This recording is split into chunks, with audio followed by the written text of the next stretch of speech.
লৌহ বর্ম তৈরি করো। লৌহ বর্ম কেন প্রয়োজন? যুদ্ধের জন্য প্রয়োজন।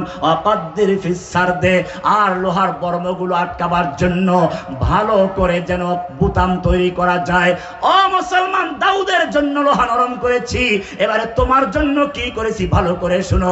তোমার জন্য খালি লোহা নরম করে দেই নাই, তোমার জন্য লোহা একটা সূরা নাযিল করেছি। সুবহানাল্লাহ। তোমার জন্য কি করেছি? একটা সূরা নাযিল করেছি কোরআনে, সূরা আল হাদিদ। আছে কিনা? হাদিদ মানে লোহা, হাদিদ মানে কি? এইবারে ভালো করে শুনো, সূরা আল হাদিদ 25 নম্বর আয়াতটা ভালো করে পড়ো। দুইটা অংশ আছে। আল্লাহ বলছেন লাকাদ আরসালনা রুসুলানা বিল বাইয়িনাত, আমি রসুলদেরকে যুগে যুগে রসুল পাঠিয়েছি, তাদেরকে বাইয়িনাত দিয়েছি, সুস্পষ্ট বিধান দিয়েছি কিভাবে আল্লাহকে মানতে হবে। এই যে আমার একটা কিতাব আছে ঈমান বিল্লাহ, ঈমান মানতে হবে কিভাবে আকল দিয়েছেন, বিধান দিয়েছেন। এইখানে দেখিয়েছি কারা কারা ইসলামকে মানে, আল ফিতরাতুস সালিমা, কি কি জিনিস দিয়ে আল্লাহকে চিনা যায়। এরপরে যুগে যুগে আল্লাহকে অস্বীকার করেছে কারা? আস-সাদফিয়ুন, আদ-দাহরিয়ুন, আত-তাবাইয়ুন, আল ইলমানিয়ুন, আশ-শুয়ুইয়ুন, আল-লাওজুদিয়ুন, আল মাদ্দিয়ুন। এরকম কতগুলো ফিরকা আছে যারা আল্লাহর দ্বীনকে যুগে যুগে আল্লাহর অস্তিত্ব অস্বীকার করেছে। কিন্তু আল্লাহ রাব্বুল আলামিন নিজের অস্তিত্ব প্রত্যেকটা মানুষের মধ্যে সেই সৃষ্টি করার সময় রেখেছেন। কোরআন বলছে আল্লাহ রূহ জগতে সৃষ্টি করে সব রূহদের সামনে প্রথম বলছেন আলাস্তু বিরব্বিকুম, আমি তোমাদের রব নই কি? এই যে মনের ভিতরে গেঁথে দেওয়া হয়েছে, দুনিয়াতে এসে মানুষ অনেক সময় ভুলে যায়। যাতে ভুলে না যায় সেজন্য আল্লাহ রাব্বুল আলামিন নবী পাঠিয়েছেন, রাসূল পাঠিয়েছেন। নবীদেরকে বলা হয় ইন্নামা আনতা মুযাক্কির, আপনি স্মরণ করাইয়া দেওয়ার মালিক। এই কোরআনকে বলা হয়েছে নাহনু নাযালনা যিকরা, জিকির স্মরণ। ও মুসলমান, স্মরণ কাকে বলে? স্মরণ বলে আগে একটা জিনিস জানা ছিল পরে ভুলে গেছে, ওইটা মনে করাইয়া দেওয়াকে বলে স্মরণ। নতুন করে কোনো জিনিসকে যদি শেখানো হয় ওটা স্মরণ বলে না, ওটাকে বলে তালিম। তাহলে কোরআনকে বলা হচ্ছে স্মরণ করানো, নবীকে বলা হচ্ছে মুযাক্কির, স্মরণ করানোওয়ালা। কেন? আল্লাহর পরিচয় তোমার অন্তরের মধ্যে আগের থেকে লেখা আছে। দেখো না, যখন বিপদে পড়ে যাও তখন সব খাজা বাবা, গাজা বাবা, ল্যাংটা বাবা, দরগাওয়ালা, দুর্গাওয়ালা সব ভুলে গিয়ে শুধু একজনকে ডাকে। কাকে? কোরআন বলছে ওয়াইদা গাশিয়াহুম মাউজুন কাযযুলালি দাআবুল্লাহা মুখলিসিনা লাহুদ্দিন। যখন মানুষ বিপদে পড়ে যায় এমনি তো আল্লাহকে ভুলে যায়, কিন্তু বিপদে পড়লে তখন আসল জায়গায় চলে আসে। একটু ধৈর্য ধরে শুনলে আমি একটু কথা বাড়াইয়া বলি। ও মুসলিম, জেনে রাখো, গুরুত্বপূর্ণ আলোচনা তোমার জন্য সামনে রয়েছে, এটাকে একটু বুঝাইয়া যায়। যেহেতু মনে পড়লো, কোরআনের একটা আয়াত রয়েছে আলা বিযিকরিল্লাহি তাতমাইন্নুল কুলুব। এই আয়াতটি আমাদের দেশের যারা বীর বুজুর্গরা আছেন তাদের সকলের মুখস্থ আছে, মুরিদদেরও মুখস্থ আছে। আমি তার সমালোচনা করছি না, প্রশংসাই করছি, মুখস্থ আছে। আমি শুধু এটাকে একটা ব্যাখ্যা দিচ্ছি। এখানে আলা বিযিকরিল্লাহি, আল্লাহ বলছেন আল্লাহর জিকিরের মাধ্যমে। জিকির মানে স্মরণ করা, জিকির মানে কি? তাতমাইন্ন মানে স্থির হওয়া, তাতমাইন্ন মানে কি? স্থির হওয়া। আল কুলুব মানে হচ্ছে পার্শ্ব পরিবর্তন করা, কলবের বহুবচন। কলব মানে পল্টিবাজ, পার্শ্ব পরিবর্তন করা। তার মানে হচ্ছে আমাদের এই কলবটা বারবার পার্শ্ব পরিবর্তন করে।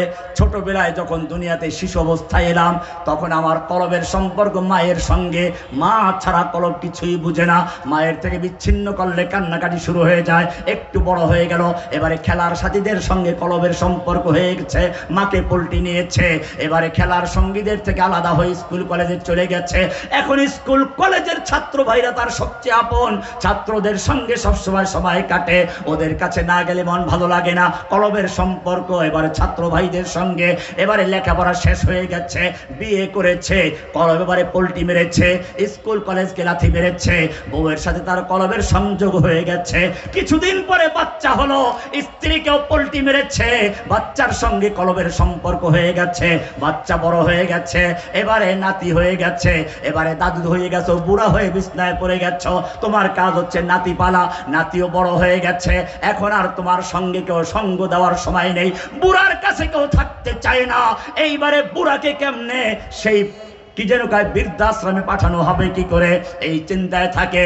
তখন বুড়া চিন্তা করে আমার ওই খেলার বেড়ার ছেলেরাও তো আপন নয়, স্ত্রী আপন নয়, সন্তান আপন নয়। তখন স্মরণ করে ওই শুরুতে যাকে মনের ভিতরে গাথা ছিল, এবারে তার কথা মনে পড়ে। কোরআন বলছে আলা বিযিকরিল্লাহি তাতমাইন্নুল কুলুব।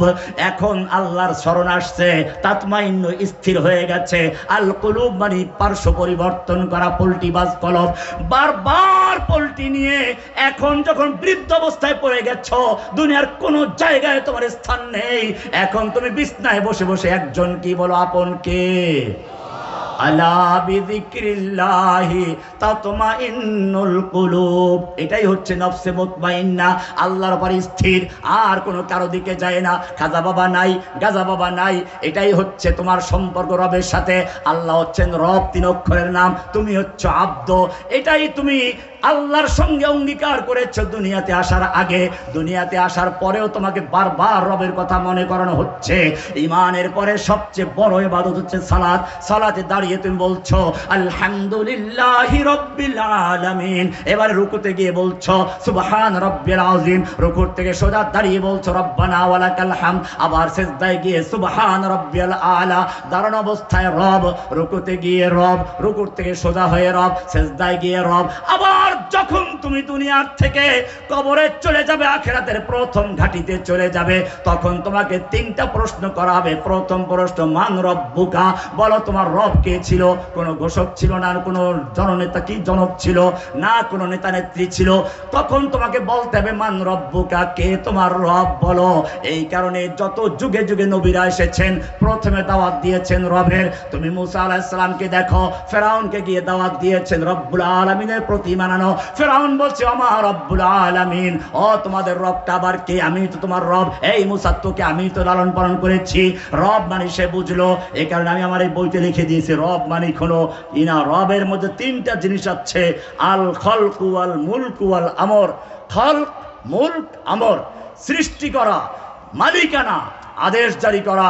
এটা সূরা তাহা 50 নম্বর আয়াতে মুসা আলাইহিস সালাম সেই ফেরাউনকে যে উত্তর দিয়েছিলেন, সেই উত্তরটা আল্লাহ তাআলা কোট করে দিয়েছেন। কোরআন বলছে ক্বালা রাব্বুনাল্লাযী আতা কুল্লা শাইইন খালকাহু সুম্মা হাদা। ও ফেরাউন, আমি যে রবের দাওয়াত দেই সেই রব তোর মতো কোনো দুর্বল রব নয়। এক সময় ছিল বীর্য, পৃথিবীর যুগে যুগে চলে গেছে, তোর নাম নিশানাও ছিল না। এমনকি যেদিন তুই মায়ের পেটে ঢুকেছিস ওই দিন তোর মায়ও জানে না। কয়েকদিন পরে মা বমি বমি ভাব, ডাক্তারের কাছে গেল, ডাক্তার বলল তোমার পেটের মধ্যে কেউ একজন আসছে। দুনিয়াতে আসলি শিশু অবস্থায় ব্যবহার করছিস, এরপরে একটু বড় হলি, এরপরে বুড়ো হলি, এরপরে কবরে চলে যাবি। ও ফেরাউন, জেনে রাখবি আমি যে রবের দাওয়াত দিচ্ছি সেই রব তোর মতো কোনো দুর্বল নয়। রব্বুনাল্লাযী আতা কুল্লা শাইইন খালকাহু সুম্মা হাদা।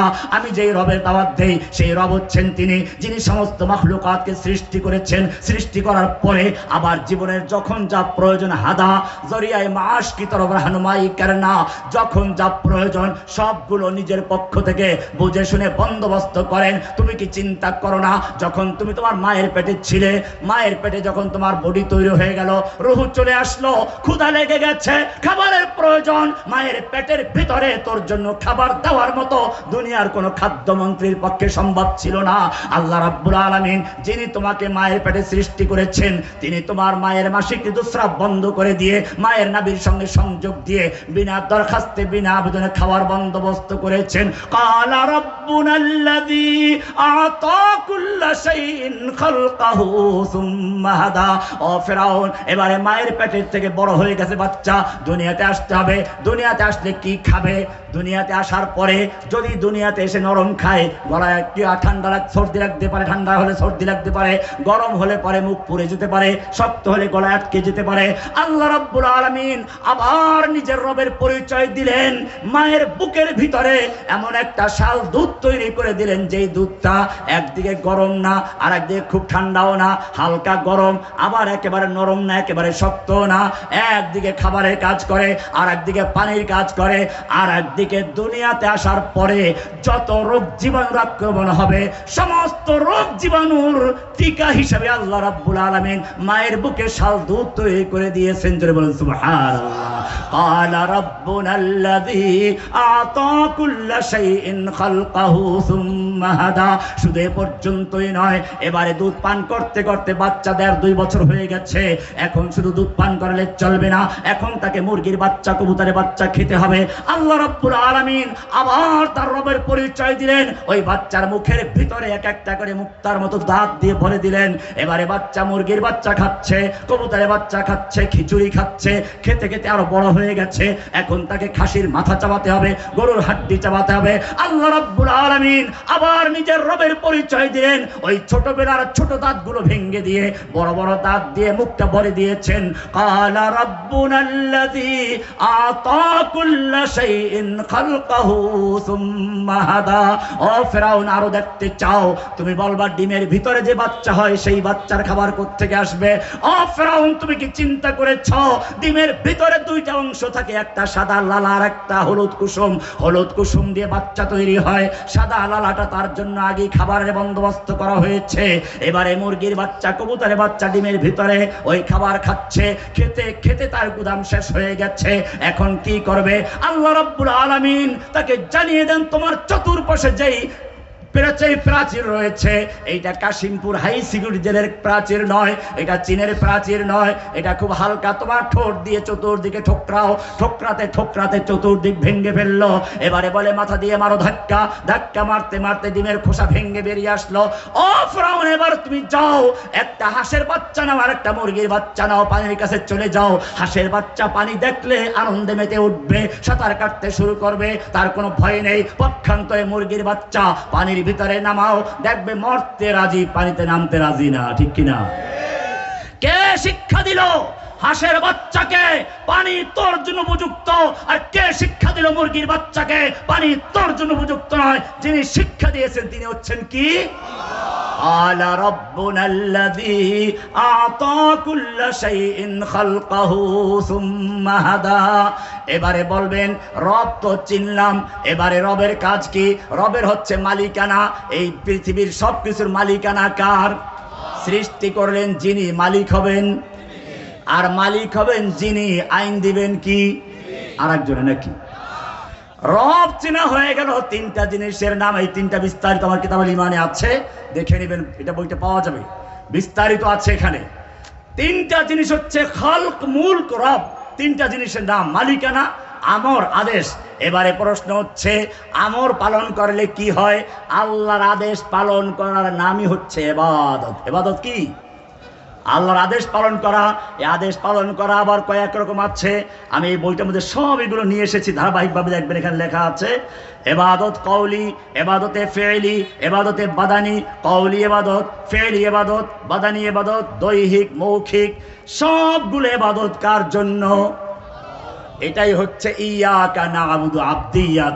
আপনি যখন সূরা ফাতিহা পড়েন, প্রথমে আলহামদুলিল্লাহ রাব্বিল আলামিন বললেন, এটা এরকমই। আজকে যদি এইখানে একজন মন্ত্রী আসতো, আপনারা বড় গ্লাসে একটা মানপত্র বাধাই করে দিতেন। মানপত্রের 3টা অংশ থাকে। প্রথম অংশে থাকে প্রশংসা, আপনি সদরঘাটের কামান, মস্তানের জামান, আপনার চরিত্র ফুলের মতো পবিত্র, নামাজ পড়েন একত্র, হাজার প্রশংসা দিয়ে ফাঁসাইয়ে দেওয়া। মন্ত্রী মনে মনে কয়, বেটারা এত প্রশংসা করে ফুলানোর দরকার নেই, আগে বলো কোন দল করো, ভোট দাও কারে।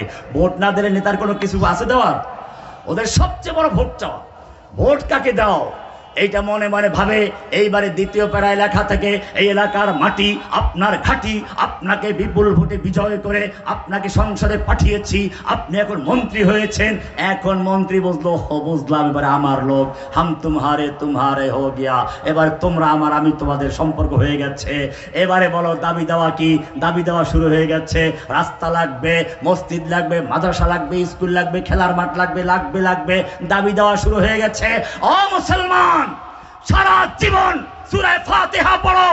সূরা ফাতিহা হাদিয়াতুম মিনাল্লাহ, আল্লাহর পক্ষ থেকে উপহার। কোন মুসলিম পরিবারে যদি জন্ম হয়ে থাকে সেই ব্যক্তি সূরা ফাতিহা মুখস্থ করার জন্য কারো ধারস্থ দেয় না, অটোমেটিক আল্লাহ রাব্বুল আলামিন সূরা ফাতিহা মুখস্থ করাই দেন। কারণ এই সূরার মধ্যে এই জিনিসগুলো আছে।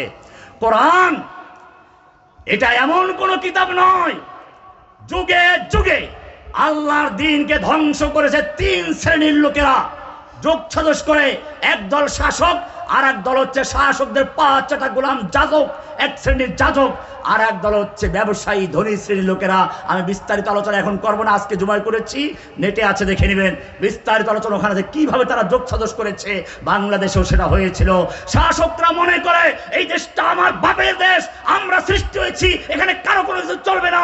এই জন্য আবার মাঝে মধ্যে কিছু মুফতির ফতুয়া লাগে, সেজন্য কিছু মুফতি 1 লক্ষ মুফতির ফতুয়া দিয়ে তার পক্ষে সমর্থন দিল। কেউ তাকে জান্নাতের টিকিট দিল, আবার কেউ তাকে কওমি জননী খেতাব দিল।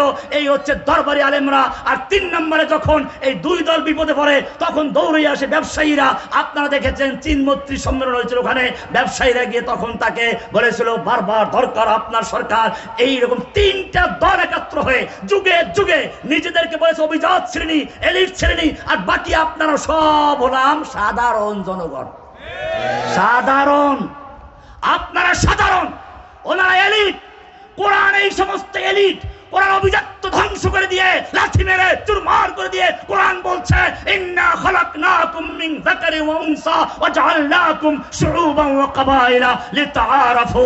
আমি সব জাত পাত বর্ণ ধর্ম এসব তোমাদের যত বংশ গৌরব ধনী দরিদ্র এই সব উৎখাত করে আমি তোমাদেরকে সব সমান করে দিয়েছি।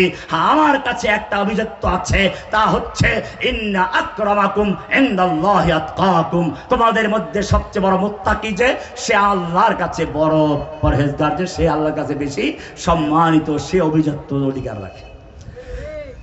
কোরআন এজন্য যাতে করে পুবদের মতো ব্রাহ্মণদের মতো কোরআনকে কুক্ষিগত করতে না পারে, ব্রাহ্মণ ছাড়া কেউ ধরতে পারবে না।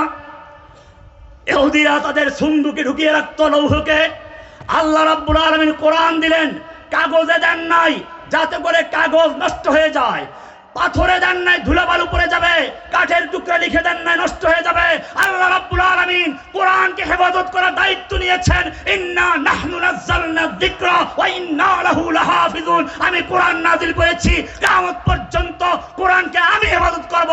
এটা কোনো কারো কুক্ষিগত সম্পদ নয়, ব্রাহ্মণদের নয়, পোপ পুরোহিতদের নয়, কোনো পীর বুজুর্গ যাতে করে এটাকে দখল করে নিতে না পারে সেজন্য কোরআন সংরক্ষণের জন্য পাথর নয়, গাছ নয়, পাতা নয়, কাগজ নয়, আমি আমার বান্দাদের কলবকে হেফাজত করিয়েছি। ইন্না নাহনু নাযালনা যিকরা ওয়া ইন্না লাহু লাহাফিজুন। আমি কোরআন নিজে নাযিল করেছি, কিয়ামত পর্যন্ত কোরআন হেফাজত করার দায়িত্ব আমি আল্লাহ নিজে নিয়েছি। ইংরেজরা যখন এই দেশ দখল করেছিল, ওদের 5 গোলাম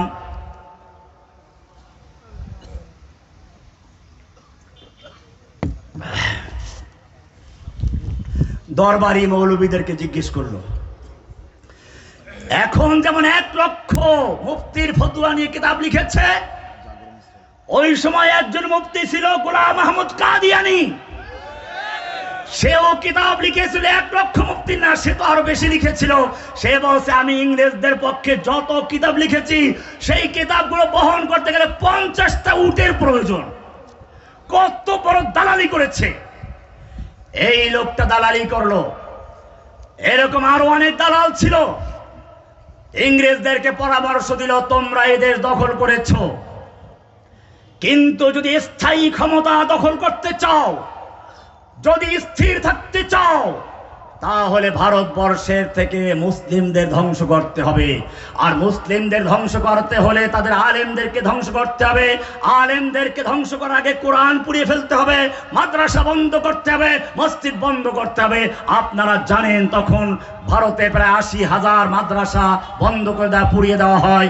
3 লক্ষ কোরআনে কারিমকে দিল্লি শাহী মসজিদের সামনে একত্র করে পুড়িয়ে দেওয়া হয়।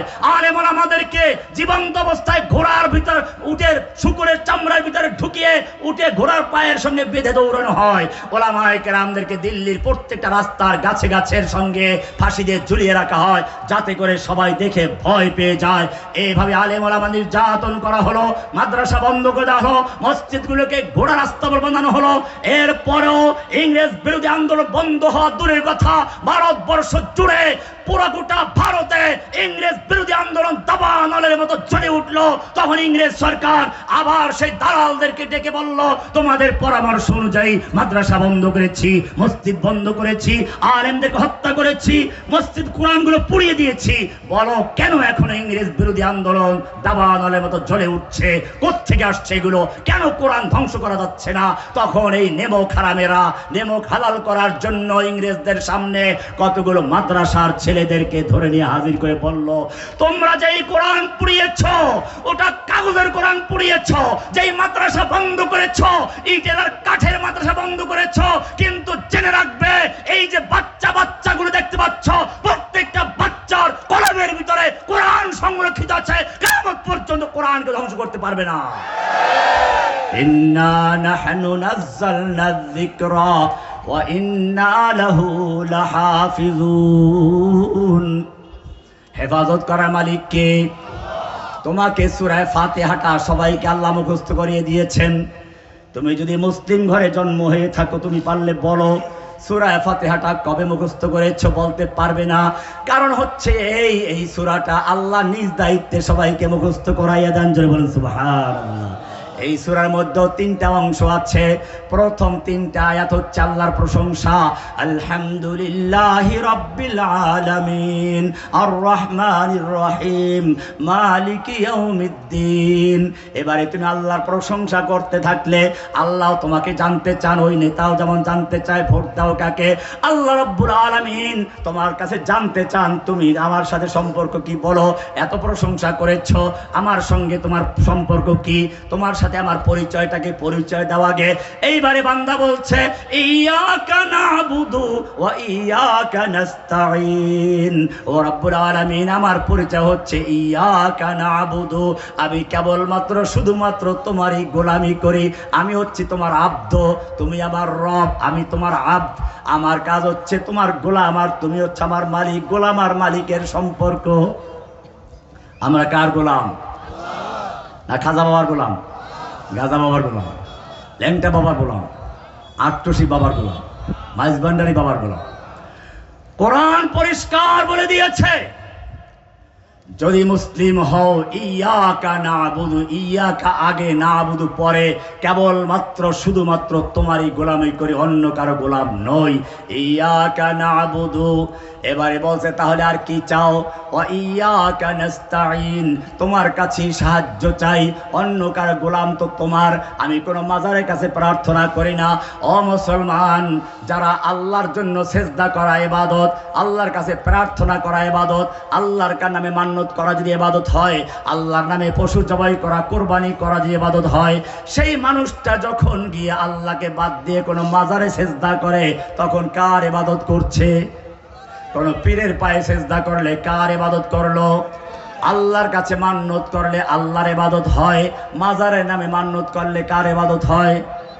ও মুসলমান, আল্লাহর নামে যদি কোন দান খয়রাত করো, আল্লাহর ইবাদত হয়। মাজারে গিয়ে টাকা পয়সা দান করলে কার ইবাদত করছো? ইয়াকা নাবুদু ওয়া ইয়াকা নাস্তাঈন। আব্দ, আমরা গোলাম কার? ইয়াকা নাবুদু ও রব্বুল আলামিন, আমরা কেবলমাত্র তোমারই গোলামি করি, তোমার গোলামি করতে থাকবো। পরিচয় হয়ে গেছে, আমরা সব সময় গোলাম থাকবো কার? মসজিদে কার গোলাম? আদালতে গোলাম কার? ব্যাংকে গোলাম কার? সংসদে গোলাম কার? সব জায়গায় গোলাম। ইয়াকা নাবুদু ওয়া রব্বুল আলামিন, আমরা কেবলমাত্র তোমারই গোলাম। কোরআন পরিষ্কার করে দিয়েছে, এই কোরআন গোলামি করতে হবে সব জায়গাতে। ইহদিনাস সিরাতাল মুস্তাকিম, বলো কি সাহায্য করতে পারি? ওই যে রাস্তা, দুনিয়াতেও রাস্তা চায়, আল্লাহর কাছেও রাস্তা চাইলো, সিরাতে মুস্তাকিম। আল্লাহ তোমাকে পাওয়ার জন্য সঠিক রাস্তা, সরল রাস্তাটা আমরা চাই, যেই রাস্তায় কোনো বক্রতা নাই। আল্লাহর নবী নিজে যে সোজা একটা দাগ দিলেন, সোজা দাগ, এরপরে ডানে বামে অনেকগুলো দাগ দিলেন, তারপরে বললেন এই মাঝখানে থেকে হাত রেখে বলেন হাদা সাবিলুল্লাহ, এটা হচ্ছে আল্লাহর রাস্তা, আর এই যে ডানের রাস্তা বামের রাস্তা এগুলো শয়তানের রাস্তা। আলা কুল্লি সাবিলিম মিনহা শাইতান, প্রত্যেকটা রাস্তার মুখে মুখে এক একটা শয়তান বসে আছে। যখনই কোনো ব্যক্তি সিরাতে মুস্তাকিমে চলতে চায় তখনই ওই শয়তান বলে এই রাস্তায় ঢোকো, ওই রাস্তায় ঢোকো, এক এক রাস্তায় ঢুকিয়ে দিতে চায়। ও মুসলমান, ভালো করে জেনে রাখো, আল্লাহ রাব্বুল আলামিন এই কোরআন দিয়েছেন কোরআন দিয়ে শাসন করার জন্য, কোরআনের রাজ কায়েম করার জন্য। নবী এই কোরআনকে প্রতিষ্ঠা করার জন্য কাজ করেছেন। তোমার চেয়ে তোমার নবীর রক্ত অনেক মূল্যবান ছিল, তোমার চেয়ে তোমার নবীর চেহারা অনেক সুন্দর ছিল, তোমার চেয়ে তোমার নবীর তাহাজ্জুদ অনেক বেশি ছিল। কোরআনকে জিজ্ঞেস করো, আল্লাহর নবী যখন আল্লাহর নবীর সামনে কেউ জোরে কথা বলছে সঙ্গে সঙ্গে ওহী নাযিল হয়ে গেছে, ইয়া আইয়ুহাল্লাযীনা আমানু লা তারফাউ আসওয়াতাকুম ফাওকা সাওতিন নবী, হে ঈমানদারগণ খবরদার, নবীর আওয়াজের চেয়ে জোরে আওয়াজ করে কথা বলবি না। এমনটা যদি করিস আন তাহবাতা আমালুকুম, তোদের জীবনের সমস্ত আমল বরবাদ হয়ে যাবে, টের পাবি না।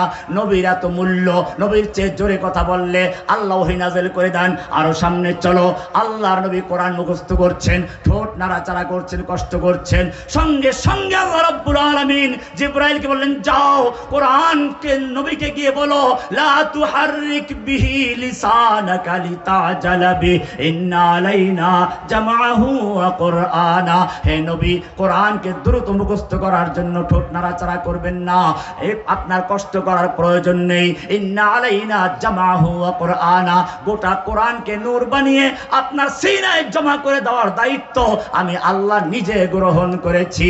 ও মুসলমান, আরো চিন্তা করে দেখো, নবী তাহাজ্জুদ পড়তে উঠবেন, আল্লাহ কি সুন্দর করে বলছেন ইয়া আইয়ুহাল মুজাম্মিল কুমিল লাইলা ইল্লা কালিলা, ও মুজাম্মিল তুমি রাত্রি জাগরণ করো, তবে কিছুক্ষণ ঘুমাও। কতক্ষণ ঘুমাবো? সারা রাত ইবাদত করার প্রয়োজন নেই। নিসফাহু আবিন কুসমিনহু কালিলা, অর্ধেক রাত্র বা তার চেয়ে একটু বেশি বা তার চেয়ে একটু কম। তার মানে হচ্ছে তুমি যেমন সারা রাত্র ইবাদত করলে খুশি হও, আমি আল্লাহ তোমাকে কিছুক্ষণ ঘুমন্ত দেখলেও খুশি হয়ে যায়। যে সুবহানাল্লাহ। শুধু এ পর্যন্তই না, নবী বারবার আকাশ দিয়ে তাকাচ্ছেন, মদিনায় যাওয়ার পরে মনে চায় কিবলাটা মক্কায় হোক। আল্লাহ রাব্বুল আলামিন বলছেন কাদ নারা তাকাল্লুবা ওয়াজহিকা ফিস সামাই ফালানুওয়াল্লিয়ান্নাকা ফালানুওয়াল্লিয়ান্নাকা কিবলাতান তারদাহা ফাওয়াল্লি ওয়াজহাকা শাতরাল মাসজিদিল হারাম। ও নবী, আমি বুঝতে পেরেছি আপনি বারবার আসমানে তাকাচ্ছেন, ওহী নাযিল হয় কিনা কিবলা পরিবর্তনের।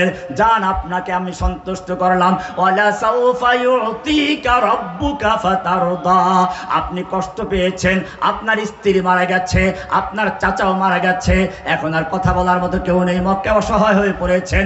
ও জিবরাইল, যাও আমার নবীকে ডেকে আনো।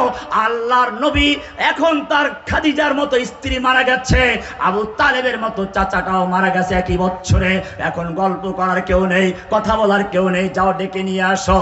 আমি তার সঙ্গে সরাসরি কথা বলছি। সুবহানাল্লাযী আসরা বিআবদিহি লাইলাম মিনাল মাসজিদিল হারাম ইলাল মাসজিদিল আকসা, ডেকে নিয়ে গেলেন আল্লাহর কাছে। কত কাছে গেছেন? সুম্মা দানা ফাতাদাল্লা ফাকানা কাবা কাউসাইনি আও আদনা ফাআওহা ইলা আবদিহি মা আওহা। নবীকে কেউ বলছে মিথ্যা বলছেন না, মা ইয়ান্তিকু আনিল হাওয়া ইন হুয়া ইল্লা ওয়াহয়ুন ইউহা, আমার নবী বানাইয়া কথা বলেন না। ওয়ালাউ তাকাব্বালা আলাইনা বাদাল আকাবিল, আমার নবী যদি কোনো কথা বানাইয়া বলতেন লা আখাযনা মিনহু বিল ইয়ামিন, আমি তার ডান হাতটা চেপে ধরতাম। সুম্মা লাকাতানা মিনহুল ওয়াতিন, আমি তার গর্দানের শাহরতটা কেটে ফেলতাম। ফামা মিনকুম মিন আহাদিন আনহু হাজিদিন, কেউ তা ফিরে রাখতে পারতে না। এবার নবীর চরিত্র নিয়ে কেউ প্রশ্ন করছে, আল্লাহ বলছেন না, ইন্নাকা লাআলা খুলুকিন আযীম, আপনি মহান চরিত্র অধিকারী। নবীকে কেউ পাগল বলছে, কোরআন প্রতিবাদ করে বলছে ওমা আনতা বিনি'মাতি রাব্বিকা বিমাজনুন, মা আনতা বিনি'মাতি রাব্বিকা বিমাজনুন, আপনি কোনো পাগল নয়। নবীকে বলছে নির্বংশ পুত্র সন্তান মারা গেছে, কোরআন প্রতিবাদ করে বলছে ইন্না শানিয়াকা হুয়াল আবতার, আপনি নির্বংশ নয়, যারা আপনাকে নির্বংশ বলেছে ওরাই কিয়ামত পর্যন্ত নির্বংশ হয়ে থাকবে। নবীর নাম নেওয়ার কেউ নেই। কোরআন বলছে ওয়ারাফানা লাকা যিকরাক, আমি আপনার মর্যাদাকে সমুন্নত করেছি। কিয়ামত পর্যন্ত আপনার নাম যদি কেউ নাও নেয়, আজানের মধ্যে চলতে থাকবে, একামতে চলতে থাকবে, আমার নাম যেখানে আসবে আপনার নাম সেখানে থাকবে। ওয়ারাফানা লাকা যিকরাক, নবীর জন্য যদি কেউ বলে এই নবীর পরে কোন নবী আসবে কিনা, কোরআন বলছে না না, মা কানা মুহাম্মাদুন আবা আহাদিম মির রিজালিকুম ওয়ালাকির রাসূলুল্লাহি ওয়া খাতামান নবিয়্যিন। প্রত্যেকটা পদক্ষেপে নবীকে প্রশ্ন করা অথবা নবীর সম্পর্কে কেউ কথা বলছে, আল্লাহ সঙ্গে সঙ্গে উত্তর দিয়ে দিচ্ছেন। এবারে আমার প্রশ্ন হচ্ছে, এত মায়া যেই নবীর জন্য, সেই নবী উহুদের ময়দানে যুদ্ধ করছেন, গোটা শরীর লোহার পোশাক পরা, মাথায় হেলমেট পরা। একটা কাফের দেখলো আক্রমণ করার মতো কোনো জায়গা নেই, কোথায় মারবো, শক্ত তলোয়ার দিয়ে নবীর মাথার লোহার হেলমেটে আঘাত করলো। লোহা ভেঙ্গে নবীর গালের ভিতর দিয়ে ঢুকে মারির দুইটা দাঁত পড়ে গেল, লোহা ভিতরে রয়ে গেল। যুদ্ধের পরে একজন সাহাবী সেই লোহা টান দিলেন দাঁত দিয়ে, তার দুটো দাঁত পড়ে গেল, নবীর লোহার দাঁত, লোহাটা বের হয়ে আসলো, গোটা মুখটা রক্তে রঞ্জিত হয়ে গেল। ও মুসলমান, তোমার যদি একটু দাঁতে ব্যথা হয় তুমি পাগল হয়ে যাও, আর তোমার নবী রক্তে রঞ্জিত হলেন আর তুমি মিলাদ পড়ার কবিতা পাইয়ে গেলা, কর দিয়া জঙ্গে উহুদ মে মুস্তফা দন্দা শহীদ, ये खिलाफत ये शरीयत हमको मिलने के लिए। या नबी সালাম আলাইকুম। তুমি কবিতা পেয়েছ, তোমার নবীকে রক্তাক্ত হতে হয়েছে কেন? তোমার নবীর মর্যাদা তোমার চেয়ে আল্লাহর কাছে অনেক বেশি, কেন নবীকে রক্তাক্ত হতে হয়েছে? ভালো করে শুনো, কোরআন তোমাকে উত্তর দিবে। তুমি হয়তো বলবে নবীর সঙ্গে ওই সময় সম্পর্ক ছিন্ন হয়ে গিয়েছিল। কোরআন বলছে না, মা ওয়াদ্দাকা রাব্বুকা মা ক্বালা, হে নবী আপনাকে আপনার রব ছেড়েও দেন নাই, আপনার প্রতি অসন্তুষ্ট হন নাই। বলে তাহলে কেন আমাকে এত মারলো, তুমি ফিরাও নাই? কোরআন বলছে আম হাসিবতুম আন তাদখুলুল জান্নাহ, আম হাসিবতুম আন তাদখুলুল জান্নাতা ওয়ালাম্মা ইয়াতিকুম মাসালুল লাযীনা খালাউ মিন ক্বাবলিকুম মাসাতহুমুল বাসাউ ওয়াদ-দাররাউ ওয়াযুলজিলু হাত্তা ইয়াকুলার রাসূলু ওয়াল্লাযীনা আমানু মাআহু মাতা নাসরুল্লাহ। ও মুমিন, তুমি কি মনে করেছো এমনিতেই জান্নাতে ঢুকে যাইবা, অথচ তোমার কাছে আসবে না ইব্রাহিমের সে আগুনের পরীক্ষা, ইব্রাহিমের মতো মুসার মতো যুদ্ধ করা, তোমার নবীর মতো লৌহ বর্ম পরা? আম হাসিবতুম আন তাদখুলুল জান্নাতা ওয়ালাম্মা ইয়াতিকুম মাসালুল লাযীনা খালাউ মিন ক্বাবলিকুম মাসাতহুমুল বাসাউ ওয়াদ-দাররাউ ওয়াযুলজিলু হাত্তা ইয়াকুলার রাসূলু ওয়াল্লাযীনা আমানু মা, এমনকি স্বয়ং রাসূল এবং তার সঙ্গীরা বলতে বাধ্য হলেন মাতা নাসরুল্লাহ, আল্লাহর সাহায্য আর কবে আসবে? এই সময় আল্লাহ বলছেন আলা ইন্না নাসরাল্লাহি করিব। ও মুসলমান, তুমি কেবল সাহাবীদের জীবনী পড়ো, একটু চিন্তা করে দেখো, মক্কার থেকে হিজরত করে মদিনায় চলে গেছেন, বাড়ি নাই, ঘর নাই, স্ত্রী সন্তান সব ত্যাগ করে চলে গেছে মক্কা থেকে মদিনায়। আর মদিনা লোকদেরকেও দেখো কি সুন্দর, তারা নিজেদের বাড়ি ঘরগুলো ছেড়ে দিয়েছে। এমনকি কোন সাহাবী তার বন্ধু সাহাবীকে, মুহাজির সাহাবীকে আল্লাহ নবী ভাই বানিয়ে দিয়েছেন, একজন মুহাজির একজন আনসার ভাই ভাই বানিয়ে দিয়েছেন। আল্লাহ রাব্বুল আলামিন এমন সুন্দর সম্পর্ক করে দিয়েছেন। ওই মদিনার সাহাবীদের ইতিহাস পড়ো, মদিনার সাহাবীরা এবারে ডেকে বলল দেখো ভাই, আল্লাহর নবী তোমাকে আমার ভাই বানিয়ে দিয়েছেন, আমার দুটো বাগান আছে, একটা তোমাকে দিয়ে দিলাম, আমার দুটো স্ত্রী আছে, যেই স্ত্রী তোমার পছন্দ হয় আমি তালাক দিয়ে দিব, তুমি বিয়ে করে নিবে। এইভাবে যারা সব কিছু দিয়ে দিলেন, এবারে দেখো এত কষ্ট করছেন, নিজের সেই মুহাজির ভাইকে খাওয়াচ্ছেন, ঘরে খাবার নাই, বাতি বন্ধ করে খাওয়াচ্ছে।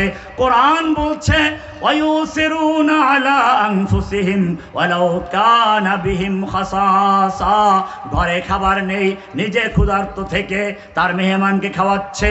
ওয়ালাউ কানা বিহিম খাসাসা, তারা ক্ষুধার্ত থেকে তারপরে খাওয়াচ্ছে। এমনি ভাবে কষ্ট করে করে মুহাজির ভাইদেরকে জায়গা দিলেন। এবারে কত কষ্ট। এরপরে হঠাৎ করে খয়বর বিজয় হয়ে গেল। খয়বর বিজয়ের পরে প্রচুর টাকা পয়সা আসলো, উট আসলো, গরু আসলো, ছাগল আসলো, ভেড়া আসলো, দুম্বা আসলো, গম আসলো, ভুট্টা আসলো, খেজুর আসলো, খাবারের কোনো অভাব নেই। এইবারে তোমার মতো আমার মতো হলে কি করতে? রোহিঙ্গাদেরকে একটু আশ্রয় দিয়েছো, কয়েকদিন পর কষ্ট লাগে, কেন এরা যায় না? এরা আমাদের জায়গা দখল করেছে। ফিলিস্তিনিরা কেন আমাদের সিরিয়ায় স্থান নিল? কেন মিশরে জায়গা দখল করে আছে? কষ্ট হচ্ছে। ও মুসলমান, ভালো করে শুনে রেখো, যদি সত্যিকার অর্থে ইসলাম কায়েম করতে চাও, আল্লাহর নবী এবারে খয়বরের সম্পত্তি হাতে পেলেন। এবারে দেখুন আনসারদের কি অবস্থা। তারা গিয়ে বলেন নাই আমরা স্থান দিয়েছি, আমরা ঘর দিয়েছি, জমি দিয়েছি, জায়গা দিয়েছি, আমাদের হকটা আগে। কিন্তু না, কোরআন বলছে কি সুন্দর কথা, গনিমতের মাল হাতে চলে এসেছে। আল্লাহ রাব্বুল আলামিন বলছেন এবারে গনিমতের মাল কেমনে বন্টন হবে? মা আফা আল্লাহু আলা রাসূলিহি, মা আফা আল্লাহু আলা রাসূলিহি মিন আহলিল কুরা, ওই যে আহলুল কুরা খয়বরের জমি যা মুসলমানদের হাতে এসেছে আল্লাহ নিজে ভাগ করে দিচ্ছেন।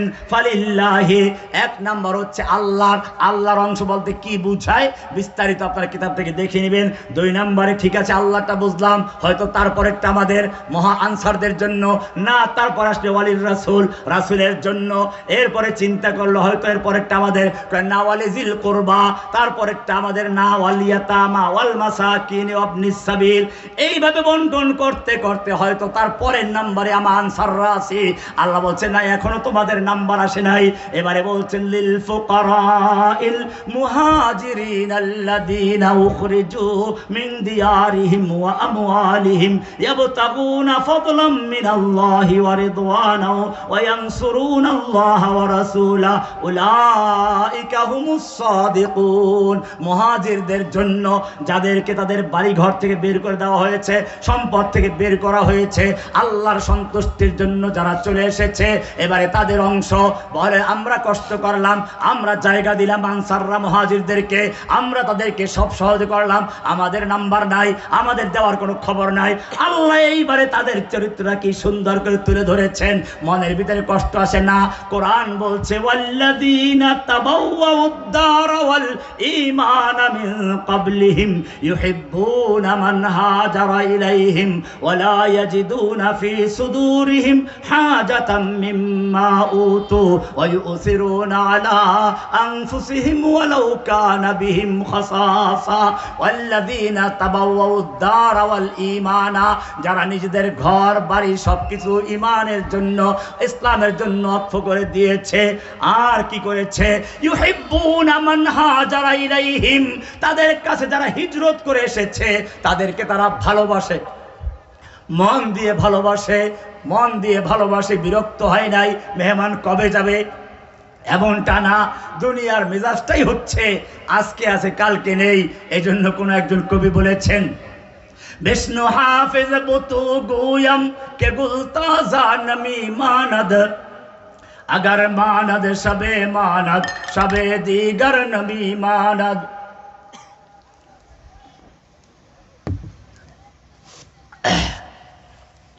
আল্লাহ রাব্বুল আলামিন আনসারদের সম্পর্কে কি সুন্দর কথা বলেছেন, খেয়াল করুন। ইউহিব্বুনা মান হাজারা ইলাইহিম, তাদের কাছে যারা হিজরত করে এসেছে তাদেরকে তারা ভালোবাসে, অন্তর দিয়ে মোহাব্বত করে, বিরক্ত হয় নাই। ওয়ালা ইয়াজিদুনা ফি সুদুরিহিম হাজাতাম মিম্মা উতু, অন্তরের যিনি মালিক তিনি সার্টিফাই করছেন তাদের অন্তরের মধ্যে কোনো রকম সংকীর্ণতা নাই, কোনো রকমের ঈর্ষা নাই, কোনো রকমের বিরক্তি নাই। ওয়া ইউসিরুনা আলা আনফুসিহিম, তারা নিজের উপর অন্যকে প্রাধান্য দেয়। ওয়ালাউ কানা বিহিম খাসাসা, যদিও তারা নিজেরা ক্ষুধার্ত থাকে। ওয়া মাইয়ুকা শুহা নাফসিহি, যাদের মনের ভিতরে কোনো কৃপণতা নাই, মনের ভিতরে কোনো রকম এরকম সংকীর্ণতা নাই, কোনো কৃপণতা নাই, মালের প্রতি লোভ নাই, আল্লাহ বলছেন আনসারদের কথা বলছেন, ওয়ামাইয়ুকা শুহা নাফসি ফাউলাইকা হুমুল মুফলিহুন, তারাই হচ্ছে সফলকাম। এইরকম ভাবে নিজের উপর অন্যকে প্রাধান্য দেওয়ার মতো একদল লোক তৈরি করেছিলেন। সেজন্য মনে রাখতে হবে, আল্লাহর জমিনে যদি আল্লাহর দ্বীন কায়েম করতে হয় আমাদের দুইটা কাজ। একটা হচ্ছে এই অন্তরের ভিতরে একটা মাত্র ঈমান ও তাওহীদ কি থাকতে হবে, তাওহীদ। আর দুই নাম্বার হচ্ছে লোহা, সূরা আছে লোহার প্রস্তুতি নেওয়া। কোরআন বলতে সূরায়ে তওবার 60 নম্বর আয়াতে লোহা দিয়েছি তোমাদেরকে। কেন? ওই যে বলছিলাম সূরায়ে হাদীদের 25 নম্বর আয়াতে, এবারে সেখানে যান, সেখানে বলছিলাম প্রথম নাম্বার কাজ ছিল লাকাদ আরসালনা রুসুলানা বিল বায়িনাত, আমি রসুলদেরকে প্রেরণ করেছি, বাইয়িনাত দিয়েছি, কিতাব দিয়েছি, লিয়াকুমান নাসু বিল মিজানা, কিতাব দিয়েছি, মিজান দিয়েছি, লিয়াকুমান নাসু বিল কিসতে, মানুষের মধ্যে ইনসাফ প্রতিষ্ঠা করার জন্য, ন্যায় প্রতিষ্ঠা করার জন্য। কিন্তু জেনে রাখবে এই কিতাব দিয়ে সবাইকে সোজা করা যাবে না। এটা এরকম যেমন আপনার হাতে একটা ফোসকা পড়েছে, ফোসকা, আপনি ডাক্তারের কাছে গেলেন, ডাক্তার প্রথমে মলম দিল, 1 সপ্তাহ ব্যবহার করে দেখো কি হয়। 1 সপ্তাহ পরে গেলেন, বললেন না কোনো কিছু হয় নাই, ডাক্তার আবার দিলেন অ্যান্টিবায়োটিক, 1 মাস ব্যবহার করো, 1 মাস ব্যবহার করে গেলেন, কিছুই হয় নাই। এইবারে ডাক্তার ল্যাবে পাঠালো, পরীক্ষাগারে পাঠালো, পরীক্ষা করে দেখলো ক্যান্সার হয়ে গেছে। এবারে ডাক্তার বলো দুঃসংবাদ, এখন তোমার এই ক্যান্সারওয়ালা হাত কেটে ফেলতে হবে, এটার জন্য আমাকে 5 লক্ষ টাকা দিতে হবে, যাও। লোকটা বাড়ি গেল, গরু বিক্রি করলো, জমি বিক্রি করলো, 5 লক্ষ টাকা এনে ডাক্তারকে দিল। কেন দিল? হাত কাটার জন্য। মৌলভী সাহেবকে দোয়াও চাইলো হাত কাটার জন্য। ও মুসলমান, এইবারে ডাক্তার টাকা হাতে পাইল, লোকটাকে অপারেশন রুমে নিয়ে গেল, হাতটা কেটে বিচ্ছিন্ন করে ফেললো। আজ পর্যন্ত কোনো বিবেকবান তো দূরের কথা, একটা পাগলও বলে নাই ডাক্তার তার রুমের ভেতরে নিয়ে একটা লোকের অঙ্গহানি কেন ঘটাচ্ছে, কেন একটা অঙ্গ কেটে বিচ্ছিন্ন করছে, অন্যায় কাজ করছে, কেউ বলে না। কারণ সকলেই জানে এই অঙ্গটা ক্যান্সার হয়ে গেছে, এটা না কাটলে বাকি অঙ্গদের বাঁচানো যাবে না, গোটা দেহ নষ্ট হয়ে যাবে। একটা ডাক্তার যেরকম ভাবে একটা রোগীর দেহ কিনে চিন্তা করে, একজন মুমিনের কাছে গোটা দুনিয়ার মানুষ একটা দেহ সমতুল্য।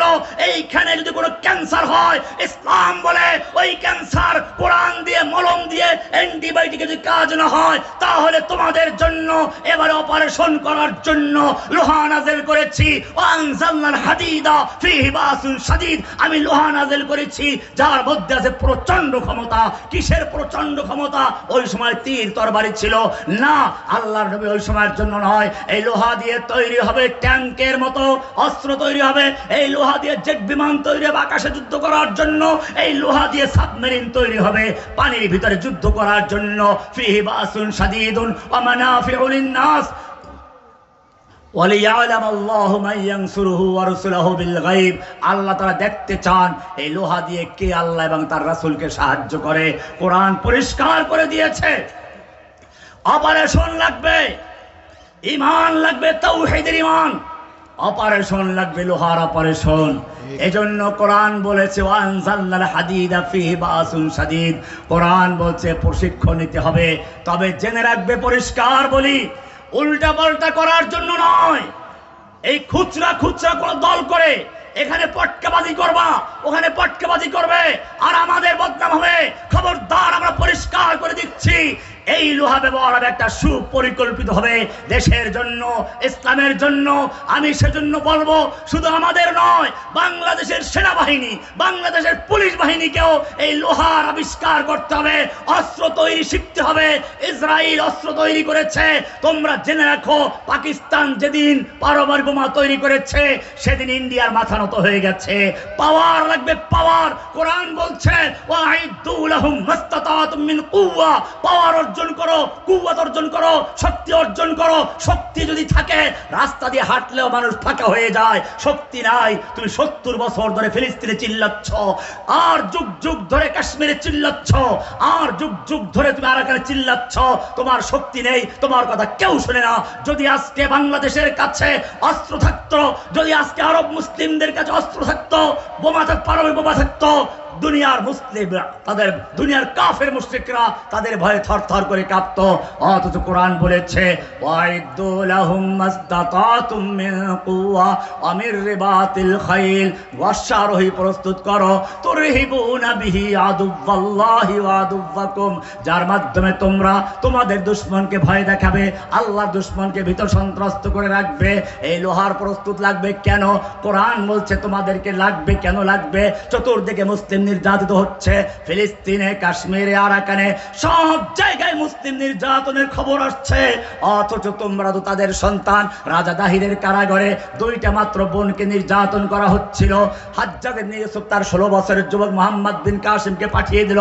ও মুসলমান, আজকে চতুর্দিক থেকে আহ্বান আসছে, ওয়ামা লাকুম লা তুকাতিলুনা ফি সাবিলিল্লাহ।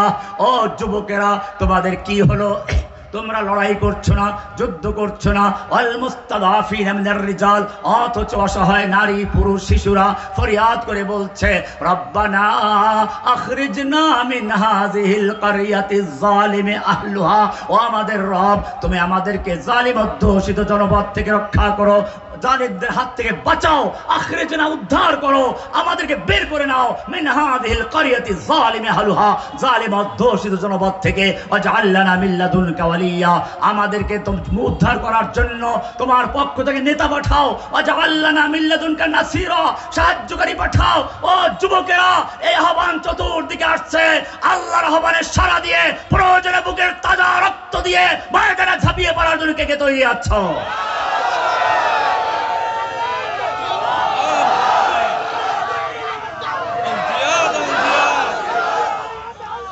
বাংলাদেশে নাটক এখনো চলছে।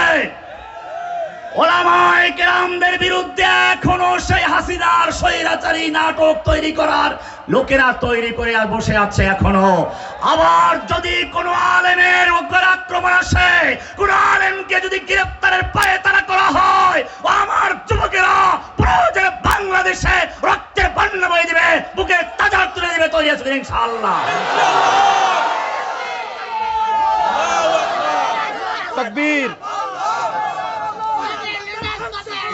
फिर तुझे एक बार करनी है जहां की रहबरी, फिर तुझे एक बार करनी है जहां की रहबरी, उठ खुदा के नाम लेकर फिर आलम्बर दारिबान। আবার যদি কেউ রাজা দাহির হয়ে ময়দানে নেমে আসে, মুহাম্মদ বিন কাসিম হয়ে ময়দানে নামতে তৈরি আছো কিনা? আবার যদি কেউ রাজা গৌর গোবিন্দ হয়ে মুসলিমরা অত্যাচার করে শাহজালাল হয়ে ময়দানে ঝাঁপিয়ে পড়তে রাজি আছো কিনা? तकबीर तकबीर। সাবিলুনা সাবিলুনা, তরিকুনা তরিকুনা, সাবিলুনা সাবিলুনা। तकबीर तकबीर। तेरा मेरा रिश्ता क्या, तेरा मेरा रिश्ता क्या? दिल्ली ना ढाका, दिल्ली ना ढाका, এই দাসত্ব না রাজত্ব, এই গোলামি না আজাদি, গোলামি না আজাদি, গোলামি না আজাদি। তাকবীর তাকবীর। আলহামদুলিল্লাহ, আজকের এই মাহফিল দোয়ার মাহফিল, দোয়া হবে। আমি এখানে শেষ করছি। বিক্রমপুর সাহেব তার কিছু কথা বলবেন, ওর কথা শেষ হয় না, হয়তো মাঝখানে এসে গেছি। আপনারা ধৈর্য ধরে কথা শুনবেন। আমরা ডেলি আসবো না, আমরা দীর্ঘদিন জেলে ছিলাম, কষ্ট করেছি। আপনাদের রাত্রে ঘুমানোর মতো অনেক দিন পাওয়া যাবে। জাগ না হয় জাগলে আফলাক কে সায়ে তলে, হাসর তক সোয়া করঙ্গে খাক কে সায়ে তলে। কবরে শোয়ার অনেক সময় আছে, এই জন্য যতক্ষণ উনি বয়ান করবেন রাজি আছেন ইনশাআল্লাহ? হ্যাঁ, তো একটু আমি পেশাব চলে গেছি। মানে 2-3 মিনিট হচ্ছে আপনি আচ্ছা বলো, শেষ করে শেষ করে আসসালামু আলাইকুম। মাইকে চালাবে। হ্যালো, আসসালামু আলাইকুম রহমতুল্লাহ। আর দুইটা বিষয়, শাহের জরুরত আছে, উনি চলে যাবে। শাহেক থাকতে